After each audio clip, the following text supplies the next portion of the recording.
Fantastic. So thank you. I'm very happy to be here. I'm very happy to be introducing some really good analyses that we'll be coming to shortly. But I think first of all, I was just going to show a few slides that just are a little bit about where PDOPPS is up to at the moment. So if I could have the next slide, please. So PDOPPS has done fantastically well, and it's done that through being a collaboration across the whole multiple countries. And at the moment, we've got a model where Arbor have done the vast lion's share of the work, and they've obviously set up and coordinated it all, but they've shared the international data with 3 other partners, so in Canada, Australia, and the UK. And there's also study headquarters have country level data for both Thailand and South Korea. So next slide, please. And as you can see, it's far and away the biggest PD study ever undertaken. So we've got 8 countries, 466 sites, and almost 24,000 patients. So really it dwarfs other PD studies by quite a long way. And you can see that it's covering Canada, the US, the UK, Thailand, South Korea, Japan, Australia, and New Zealand. So next slide, please. And this has been feasible through some use of ancillary projects. So certainly in the UK, the PDOPPS study started off by getting funding for the UK catheter study, which was led by Martin Wilkie. And it's got a similar model in the US, where the prevention of peritonitis in the US study, PDOPPS, has been awarded money through the AHRQ. And then the BioPD study with Raj Malhotra, who's led on that one, and the EPOC study. Next slide, please. And the steering committee also reflects that international collaboration. So chaired by Jeff Pearl and Simon Davies, but with people representing all the constituent countries who participated in that collaboration, as well as some Peter the Rutherford Baxter, who's provided a fair bit of the central funding. Next slide, please. So just before I introduce the individual speakers, just a reminder to use the Q&A feature. So we'll follow the same pattern as we did with the DOPPS presentations, whereby the questions will all come at the end. So you do have all 3 presentations to submit any questions you do have through the Q&A facility, and they will then be answered either in text or the individual speakers. The questions will be posed to the individual speakers. So next slide, please. Fantastic. So moving on to the talk. So it's my pleasure to introduce Shira Goldman. So she is based at the Sackler School of Medicine in Tel Aviv in Israel, but I believe she spent some time working in Toronto as a nephrology fellow. And she's going to talk about gastric acid suppression therapy and its association with peritonitis. So if we could get Shira's presentation up.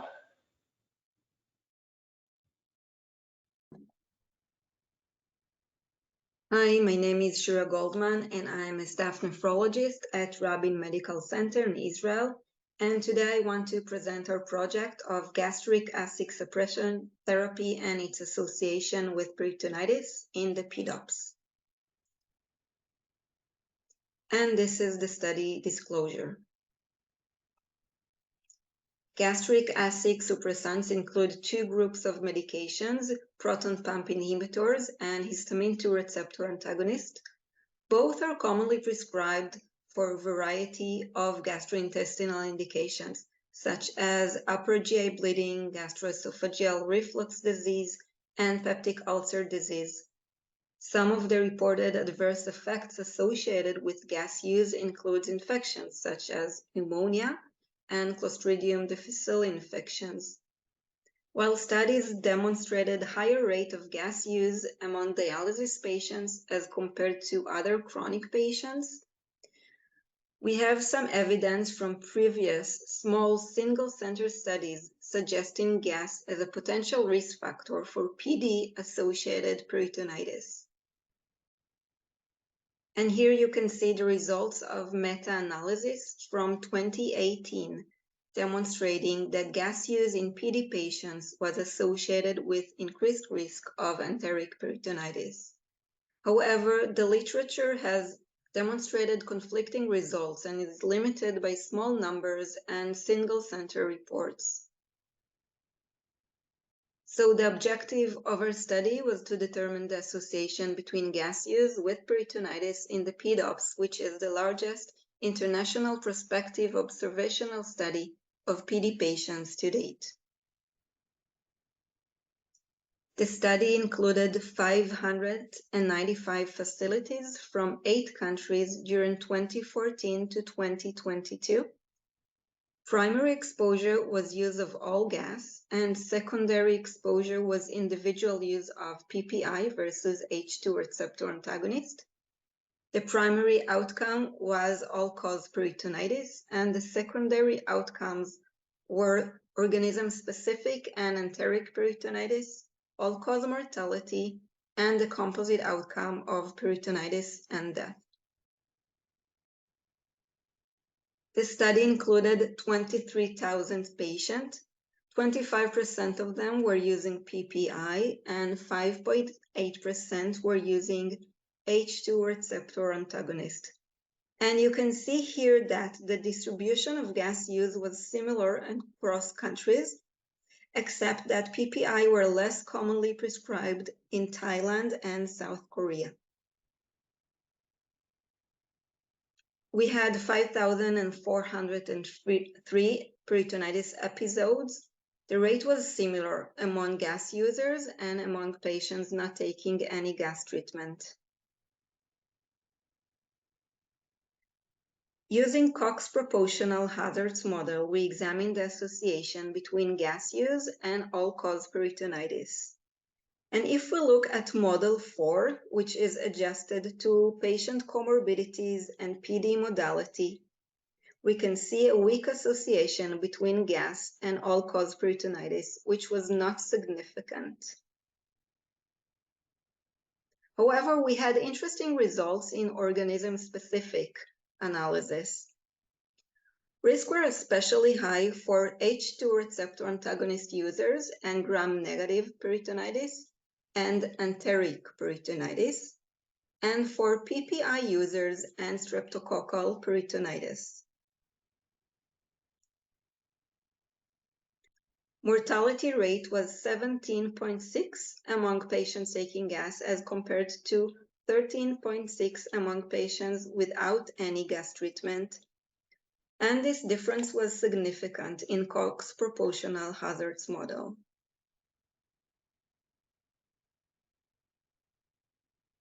Our study is based on a large sample size across a diverse group of countries with comprehensive model adjustments.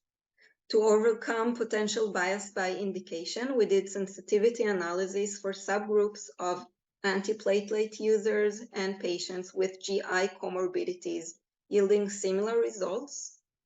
We also demonstrated that the rate of kidney transplantation was similar between gas users and non-users, implying that the groups were balanced in terms of underlying comorbidity burden. Yet we had a few limitations. This is a retrospective design, so we cannot fully account for unmeasured confounders and confounding by indication of gas use.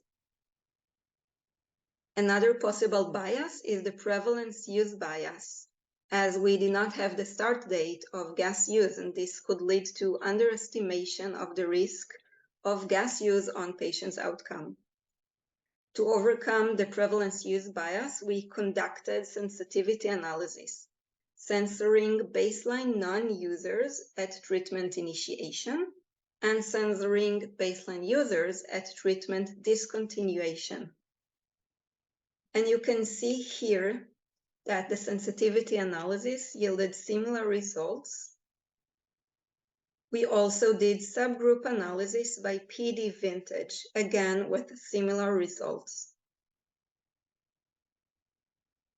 In conclusion, there was a weak and non-significant association between gas use and all-cause peritonitis. However, we found significant association between gas and PPIUs and streptococcal peritonitis, and between gas and H2 receptor antagonist and enteric and gram-negative peritonitis. Higher mortality risk was seen among PD patients prescribed gas. In the future, we should assess if deprescribing gas in patients receiving PD has an impact on reduction of peritonitis rate. Thank you for listening.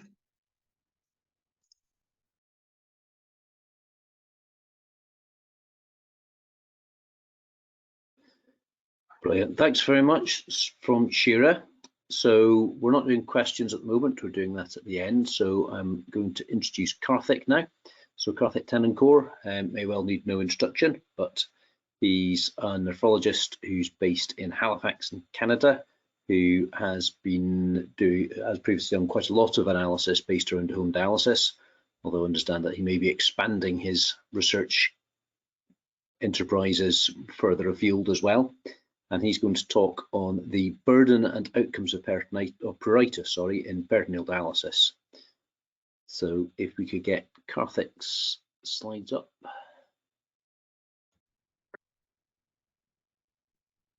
Thank you very much for the opportunity to present some preliminary results from our research with a project entitled Chronic Kidney Disease Associated Pruritus, Prevalence and Association with Quality of Life for Peritoneal Dialysis Patients, International Results from PDOPPS. I do have a few important disclosures to mention. The first is that I've done some advisory board work with Otsuka and some continuing medical education initiatives with V4. These are important because they're both in the area of pruritus. So chronic kidney disease associated pruritus is often referred to as the daily or near daily occurrence of itch associated with dialysis or chronic kidney disease when other conditions have been ruled out.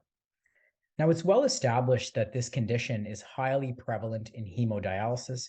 You can see on the figure on the right, the proportion of patients in the PDOPPS study with moderate to extreme itch really hasn't changed much going back from 1996 all the way to 2015.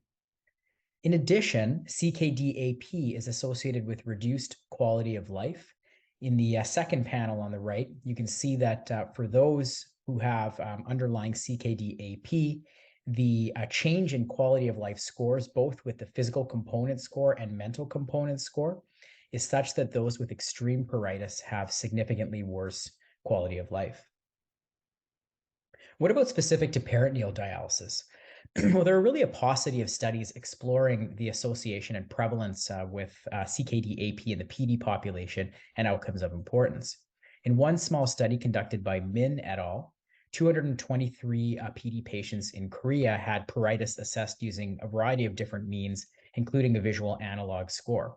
What they found was that the prevalence of pruritus was around 63% in that PD arm of the study. And interestingly, as you can see on the figure on the right, those receiving PD tended to have worsening severity of pruritus compared with those receiving hemodialysis. In a more contemporary study conducted by Langington et al., which was really a follow-up of the NECASAD study, they evaluated 670 PD patients over approximately a 10-year period and captured CKD-AP using a single item from the KD-QOL. What they found is that there were a number of associations with CKD-AP, including phosphate, which had a strong association both at baseline and in follow-up. And they also found an inverse relationship between estimated GFR in this population and pruritus over a 10-year period.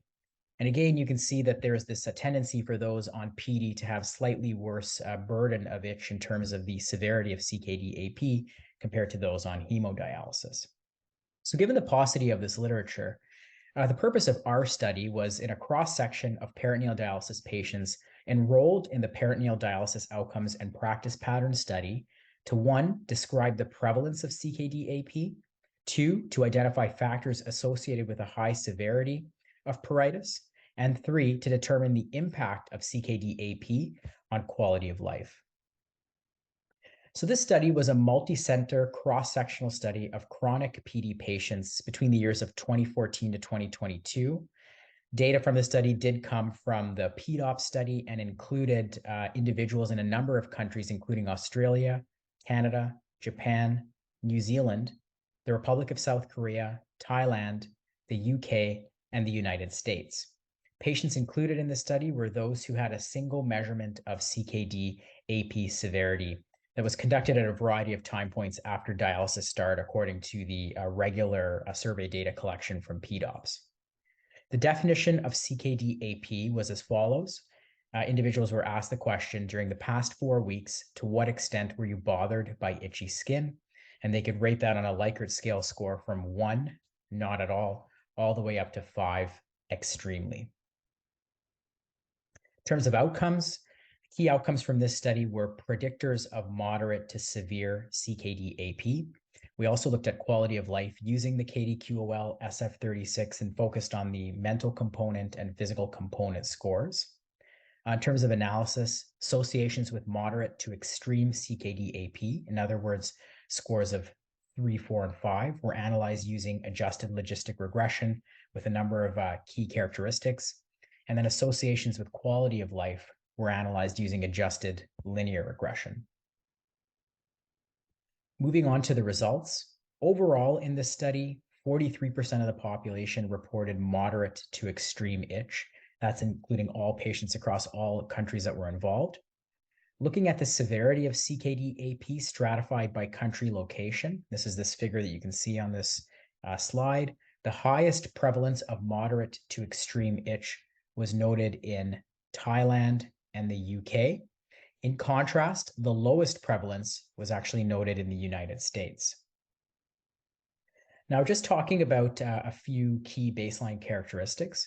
Of the 5,500 patients that were included, just breaking down some of these characteristics by the extent to which they were bothered by itch, and I've highlighted some key ones of importance.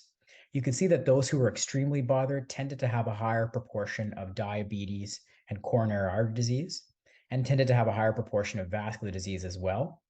They tended to have lower serum albumin levels, again, albumin being a negative acute phase reactant. And importantly, they tended to have lower 24-hour urine volume. This is in terms of liters. And you can see that that trend sort of progressed from those who had no symptom of itch versus those who had extreme itch. Focusing on factors associated with moderate to severe CKD-AP, in other words, scores of 3 to 5, you can see the forest plot on the right. And if you look at the first part of that panel, you get the evidence of the differences across countries relative to the United States, which was the reference group. There are a number of other parameters that were associated with itch, statistically significant, albeit small, associations with older age and male sex. Residual urine output volume was protective. In other words, having more residual urine output volume tended to mean you were less likely to have moderate to severe pruritus. Phosphorus was associated with moderate to severe pruritus, albeit the signal was mild, but statistically significantly different. And then in terms of albumin, again, there's this tendency that those with higher albumin scores tended to have less itch, in keeping with what we know about albumin as a negative acute phase reactant. Focusing on quality of life, it was shown that there were higher mental component scores and physical component scores in those who had lower CKD-AP severity. This is the change in the MCS and PCS relative to those with extreme CKD-AP, and you can see positive changes suggestive of an improvement in quality of life for those without severe itch. And CKD-AP was also associated with a higher symptom burden, more likely to feel drained, lower levels of energy, and a higher burden of depressive symptoms. So to chat a little bit about these results, I think this emphasizes that it's not just an issue of hemodialysis. We can see the burden of CKD-AP in the PD population and the impact on quality of life. And this really emphasizes the importance of both identifying and measuring it routinely in our population. I think the importance of residual kidney function is highlighted by this study, and the results are consistent with recent data that I've highlighted from that observational follow-up of the NECOSAD study. You can see again that weekly KT over V and residual estimated GFR tended to have an association with the burden of pruritus, so more eGFR KT over V tended to have less pruritus. It was interesting that the association with phosphate was seen, but it wasn't as strong as some studies. That being said, there is good evidence that this association tends to be quite variable in all studies of hemodialysis and PD. So to conclude, we found that CKD-AP was highly prevalent in PD, associated with a number of factors that I've shown you, and also associated with reduced quality of life. And we have a number of future directions we're going to embark on, including looking at certain subgroups of importance, for instance, dialysis vintage, and looking at associations with other outcomes of importance, including peritonitis, treatment failure, and mortality, including withdrawal from dialysis. So with that, I'd like to acknowledge Drs. Pearl and Pisoni for really recruiting me onto this really important work. Keith McCulloch, Brian Bieber, and the entire PDOPPS team for all of their work with the analysis, and of course to all of the other co-authors of this study, and happy to take questions.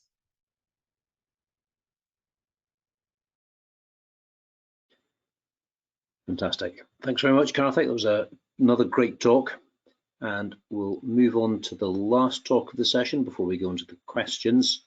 So I'm sure that he doesn't really need any introduction to an audience familiar with DOPPS, but Brian Bieber is the next talker, who's a managing senior analyst at DOPPS, and he's been involved in lots of the previous DOPPS talks across PDOPPS, HDOPPS, and CKDOPPS. And he's going to talk on international variations in serum PTH and calcium levels and their mortality associations in PD. So if we could get his slides up. Hello, my name is Brian Bieber, and I'm the manager of analytic support for the DOPPS program.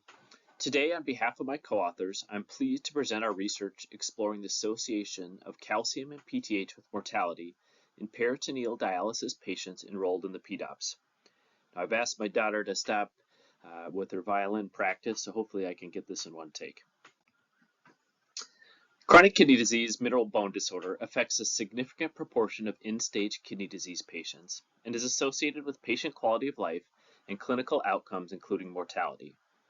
The KDIGO guidelines, updated in 2017, advise A, lowering phosphate levels to the normal range, B, avoiding hypercalcemia as well as calcium-containing phosphate binders, and C, maintaining PTH within 2 to 9 times the upper normal limit of the assay. Importantly, however, most existing evidence that contributed to these guidelines has been derived from studies in hemodialysis patients. The slower daily nature of PD therapy may result in better MBD control and outcomes. We therefore sought to describe calcium and PTH control by country within the PDOPPS and analyze the associations between calcium and PTH with mortality in the same cohort. So in today's presentation, we'll first look at the distribution of PTH and calcium by country. We'll then describe patient characteristics overall by PTH and calcium categories. We'll look at descriptively at MBD treatments by country, and finally describe the association of PTH and calcium levels with mortality. Now you'll notice in the last slide that phosphorus control was conspicuously absent from our objectives. This important aspect of MBD management was explored in a previous publication last year in NDT by Dr. Marcella Lopes, where we found that elevated serum phosphorus, both single levels at baseline and when averaged over 6 months, was associated with elevated mortality. As such, phosphorus in the current study is simply considered as a potential confounder and included in model adjustments. The current study includes over 12,000 PD patients from 8 countries enrolled in the PDOPPS between 2014 and 2022. We excluded patients on PD for less than 3 months when calcium and PTH levels may be particularly unstable. To reflect more clinically relevant free calcium, we adjusted total calcium levels for albumin, and our mortality models use Cox regression with a median follow-up time of 1.1 years. This slide shows the distribution of PTH by country, sorted by the 2 highest categories of PTH. The percent of patients with PTH 600 and above ranged from only 4% in Japan to 26% of patients in Thailand. Now I also include mean age for each country at the bottom of the graph to give you a sense of the differences observed by country within the PDOPPS, ranging from 55 in South Korea and Thailand to 64 in Japan and Australia and New Zealand.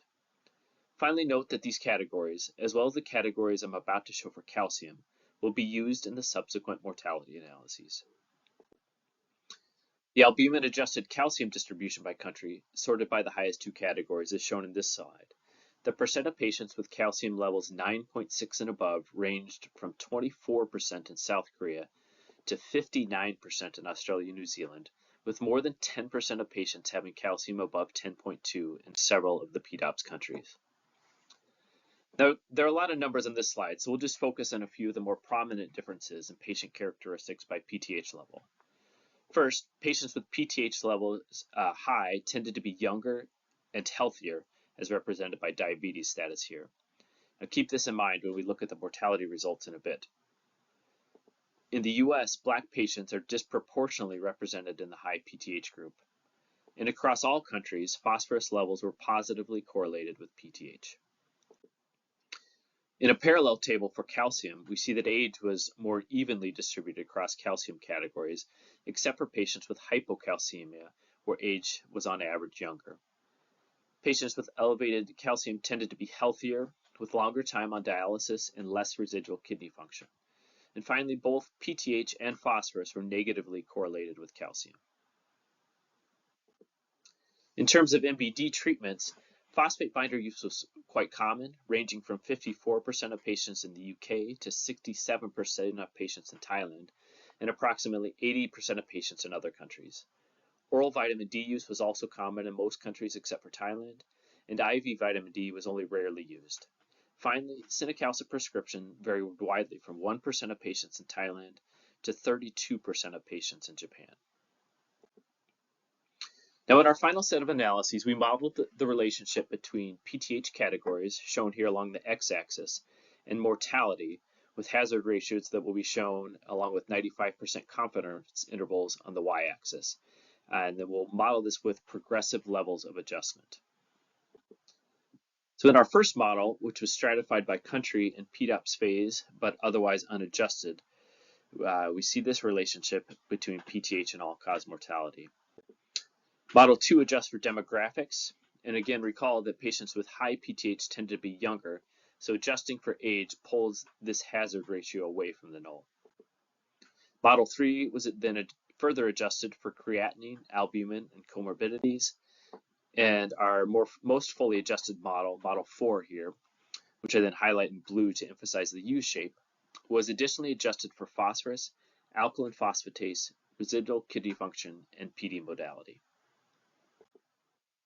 Following the same approach with categories of albumin-adjusted calcium as the exposure, a positive linear relationship was observed in the unadjusted model that was somewhat attenuated after further adjustment. However, in our most adjusted model, again highlighted in blue here, mortality risk was observed for patients with calcium levels 9.6 and above, these last two categories. In summary, among this large international cohort of PD patients, we observed marked country variation in PTH and calcium levels, as well as MBD treatments. Most countries had a large number of patients with MBD marker values in ranges associated with elevated mortality. And the observed mortality associations appeared to differ slightly from those observed in HD patients. So here I've pasted the mortality graphs that were shown early in the presentation. And then I've superimposed in blue the hazard ratios reported in prior DOPPS publications among HD patients. For PTH, the mortality association at high PTH is similar among HD and PD patients, whereas the association with mortality at low PTH levels was much stronger in PD patients.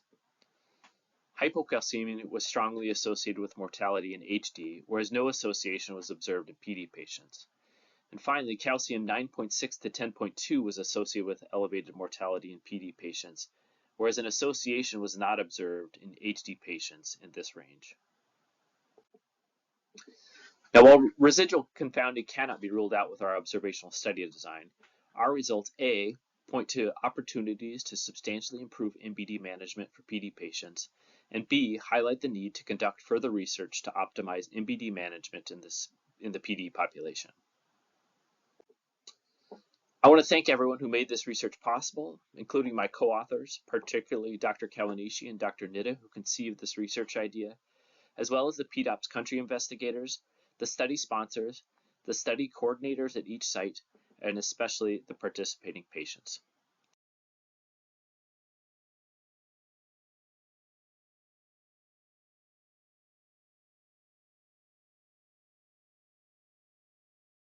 Fantastic. Thanks very much, Brian. So we're moving on to the question and answer session. So if we can get the three speakers onto the video, make sure they're available.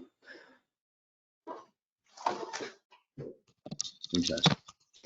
So I'm not sure we've got any questions coming through yet. So I'd just like to say thanks everybody for three really good talks, and it's really quite gratifying to see some of these results coming through from PDOPPS, bearing in mind that we probably are within the field of PD research many years behind that in hemodialysis. But if we could just start off the discussion with a question for Shira. I mean, it's really important analyses, bearing in mind how commonly used these drugs are, and there is the potential for an association with increase in peritonitis and also mortality. Would you care to speculate on potential mechanisms for those? I mean, it was obviously we had the results suggesting that H2 blockers may be associated with different cause-specific peritonitis episodes to PPIs, for instance. And that seemed a little bit surprising. Have you got any ideas why that might be?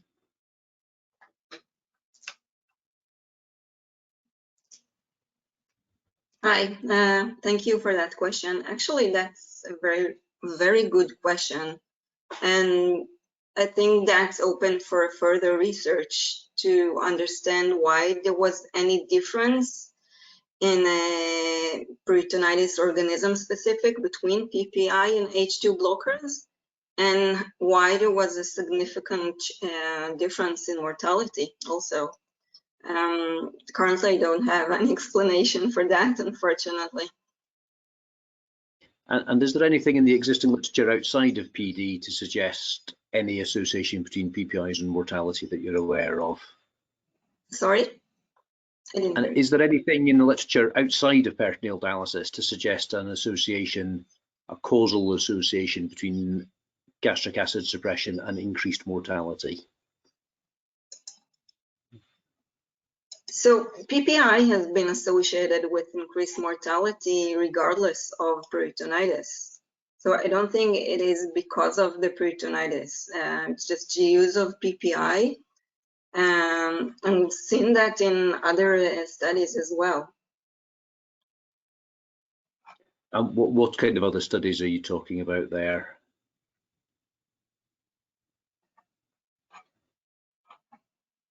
Sorry? What other studies are you talking about there? Which other areas has it been associated with mortality in? Well, there are a few studies demonstrating that there is increased risk of mortality among patients taking PPI, not just in patients on PD, also in the general population and also in hemodialysis patients. Okay. And we're not sure what the mechanism is. Some of the suggestions were infections, hypomagnesemia, effect on antiplatelet, or other drug-drug interactions. But it's not just unique to PD patients. Studies have shown that also in the general population and also in hemodialysis patients. I mean, that would fit with your results, wouldn't it? Where the mortality association was more significant, a larger effect size than for the overall peritonitis association, wasn't it? Sorry? So that would fit with your results quite nicely, wouldn't it? Because you showed the smaller association with overall peritonitis and a larger association with mortality, and that would fit very well. That's true. That was a secondary outcome, however, and the relationship was stronger for the mortality and PPI use than gas use and peritonitis, and that was very interesting. And where do you think you might take that analysis in the future? What's the next step for you? So I think it will be very interesting to find how come there is a difference between PPI and H2 blocker regards to the organisms with specific peritonitis. And I think that the main question will be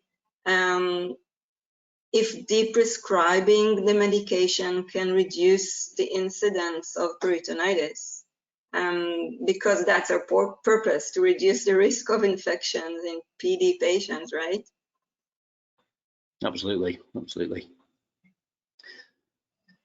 Okay, thanks very much. I might move on to Karthik's talk now.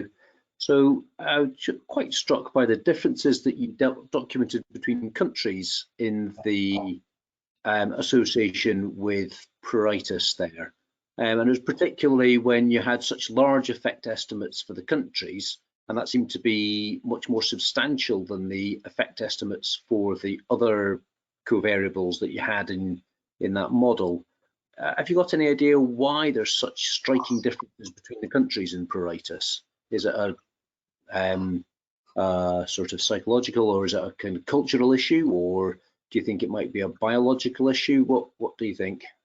Yeah, great question. Can you hear me okay, Mark? Just double check. Yes, we can.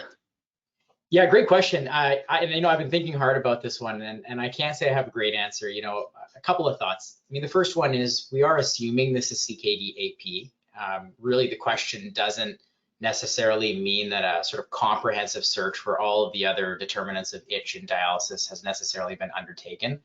We have to keep that in mind because there are certain skin conditions that may vary, say, from country to country, where prevalences of, say, atopic dermatitis might differ, or other types of situations that we know are common in dialysis. So it's a limitation to keep in mind. I did think about the idea of, is there something about like your geographical location or your physical location that might explain, more CKD-AP, maybe something environmental. But it's odd when you look at the two countries that sort of had the sort of highest prevalence. The UK and Thailand are not very similar in a lot of those characteristics. So it's hard to draw like some other factor there that might be causing a role. So then it sort of made me think, could any of this potentially relate to, some of the awareness of itch, the culture of itch as being a symptom of importance? Is there a differential, view of this being something that we need to start treating and targeting? You start thinking about the literature around the new therapies that are around for itch. There's a big emphasis on it. It's possible that could have an influence. I think something that might help would be to look at whether there's a bit of an era effect or not. Like, are we seeing maybe differences in prevalence based on time era, where we know going back in the past, probably, the awareness of itch wasn't strong for any country, but maybe now we're seeing differences based on availability of therapies. We may not have the full numbers to be able to look into that, but I think looking at how ERA might modify the results of characteristic associations with moderate to severe itch is going to be an important consideration. Maybe that'll provide a little bit more insight into speculating why we're seeing these differences. Thanks. And obviously there will have been analyses done previously in PDOPPS covering hemodialysis. Were you able to look at the similar country effects there? Were there similarities in the countries in PDOPPS, or was it a different pattern that we had in the PDOPPS results?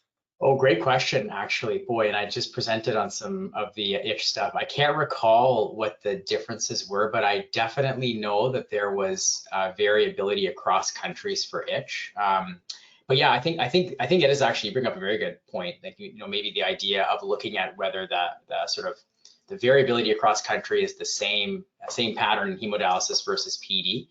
Yeah, something to explore for sure. I think, we're not doing direct comparisons, probably, as you can guess from this, and there may be a lot of issues with trying to compare the two different groups for a variety of reasons, but something to look at. Fantastic. I might just squeeze in one last very quick question. Was things like gabapentin available? Was there data on gabapentin?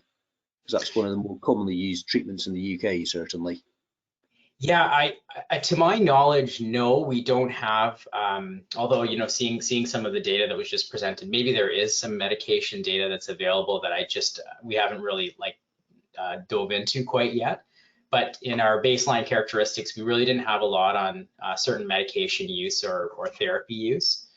I've seen some studies in other populations looking at, gabapentin and other therapies for itch, and what we still see is that the prevalence remains very high, even when these therapies are generally prescribed, probably because a lot of reasons. I mean, one of the big ones being a lot of them don't necessarily target the actual itch itself, maybe are other symptom managers and may not be all that effective. And even with gabapentin, which probably has, you know, besides DFK, probably has the best data, we know that there's a lot of other issues with gabapentin to consider. So I would say that, to my knowledge, that data isn't available, but it may be, and I just haven't had a chance to see it yet.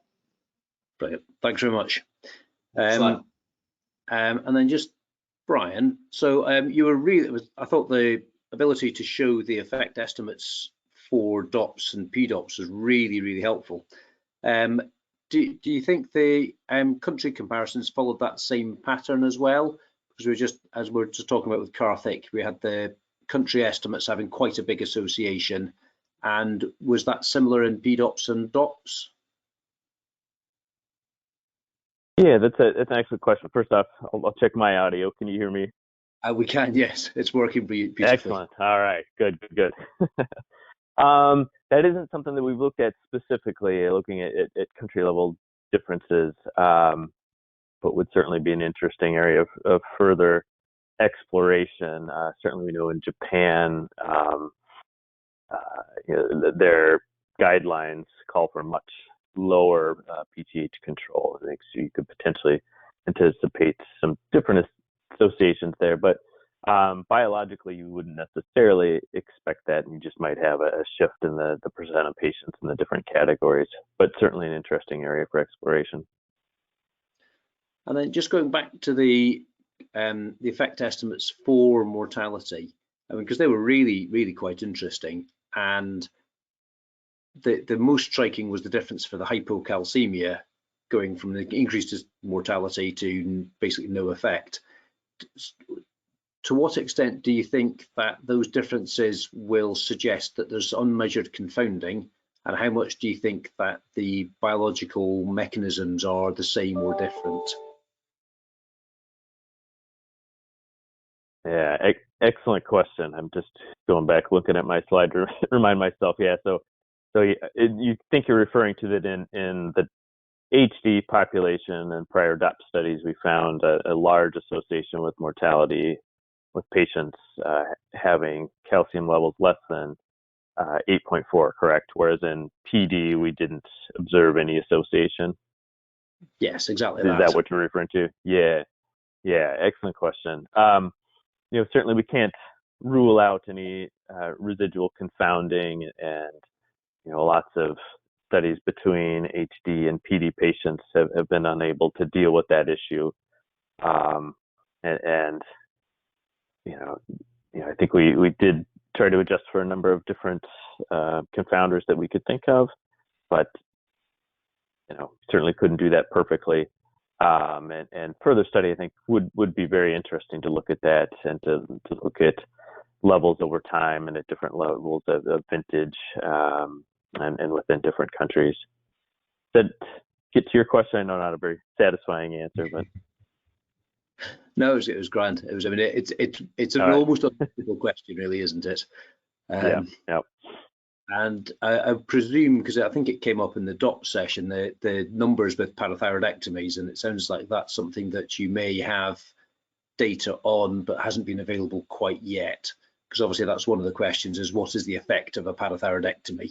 And I can see that you may have the ability to do that with the follow-up data you have in PDOPPS, but it can be challenging, obviously. Yeah, correct. We certainly didn't look at anything in terms of longitudinal parathyroidectomies. We did do a sensitivity analysis excluding patients with a prior parathyroidectomy, and found little difference in the results, largely because the prevalence of parathyroidectomy was pretty low, about somewhere around 2 to 3% of patients overall. Yeah. Okay, well, I'd just like to thank you all for some really good talks. I think I'm not totally sure, but I think we're now at the end of the PDOPPS session anyway. So unless anybody tells me that I've got the timing completely wrong, I think it may be time to hand over to Roberto and ask him to take on the CKDOPPS results. Absolutely correct, Mark. This is the time for the last session. Well, thanks everybody for staying through the initial 2 sessions. This is the final section that will be dedicated to our non-dialysis CKD study, CKDOPPS. So I'll be presenting just a couple of slides to